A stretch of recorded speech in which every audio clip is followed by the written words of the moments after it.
नमस्कार, मैं ऋषा। आप देख रहे हैं भारत की बात। बिहार में आगामी विधानसभा चुनाव की तैयारियां जोरों शोरों से चल रही है और इस बार मनोरंजन जगत के कई कलाकार भी राजनीति में कदम बढ़ाने के लिए तैयार हैं। भोजपुरी फिल्म और सिंगिंग इंडस्ट्री से जुड़े कई बड़े नाम इस बार चुनाव मैदान में उतरने की दावेदारी कर रहे हैं, जो राजनीतिक मंच पर अपनी किस्मत आजमाने का सपना देख रहे हैं।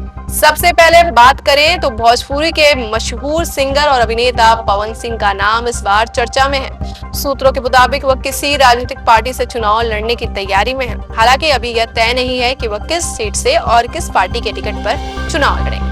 यदि उन्हें पार्टी का टिकट नहीं मिलता है तो वह निर्दलीय भी चुनाव लड़ सकते हैं। खास बात यह है कि हाल ही में पवन सिंह ने तेजस्वी यादव की एक सभा में जाकर उनकी तारीफ की और युवा नेता के रूप में उनके समर्थन में बातें कही। उन्होंने अपने भाषण में कहा कि वह भी माध्यमिक शिक्षा से ही आए हैं, लेकिन अपने से अधिक पढ़े लिखे लोगों को काम पर रखा है। इससे राजनीतिक गलियारों में उनके नाम की चर्चा तेज हो गई। वहीं कुछ समय पहले पवन सिंह का नाम जन स्वराज अभियान से भी जुड़ा था, लेकिन उनके गांव के पास प्रशांत किशोर के एक बयान ने उनकी नाराजगी बढ़ा दी। प्रशांत किशोर ने कहा था कि राजनीति किसी की बपौती नहीं है, जो पवन सिंह को बहुत दुख पहुंचाने वाली बात लगी।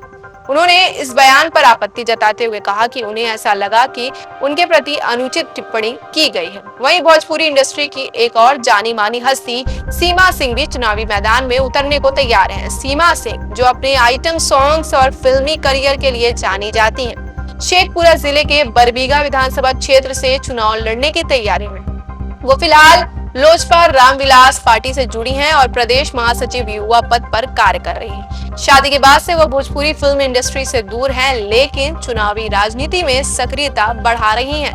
उन्होंने अपने राजनीतिक सफर की शुरुआत कर दी है और पार्टी के विभिन्न कार्यक्रमों में भाग ले रही हैं। वहीं विनय बिहारी, जो भोजपुरी के प्रसिद्ध गीतकार हैं, वो भी इस बार चुनाव लड़ने की योजना बना रहे हैं। वह लौरिया से 3 बार विधायक रह चुके हैं। पहली बार 2010 में निर्दलीय उम्मीदवार के रूप में जीत हासिल की थी और उसके बाद 2015 और 2020 में भाजपा के टिकट पर लड़े।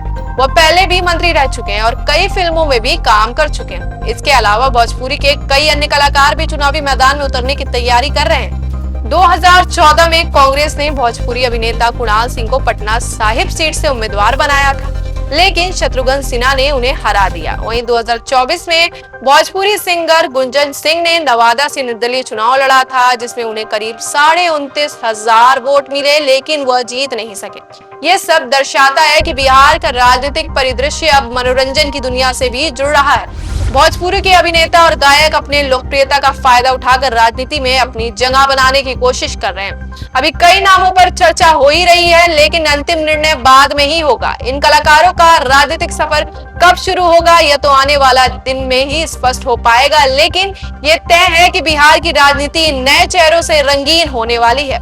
ऐसे ही तमाम खबरों के लिए बने रहिए हमारे साथ। चैनल पर नए हैं तो चैनल को सब्सक्राइब भी करें और देखते रहिए भारत की बात। तो अपने एवं अपने परिवार के बेहतर स्वास्थ्य के लिए परम मल्टी स्पेशलिटी हॉस्पिटल आइए, क्योंकि आपका जीवन अनमोल है। परम मल्टी स्पेशलिटी हॉस्पिटल, विजयंत खंड, गोमती नगर, लखनऊ।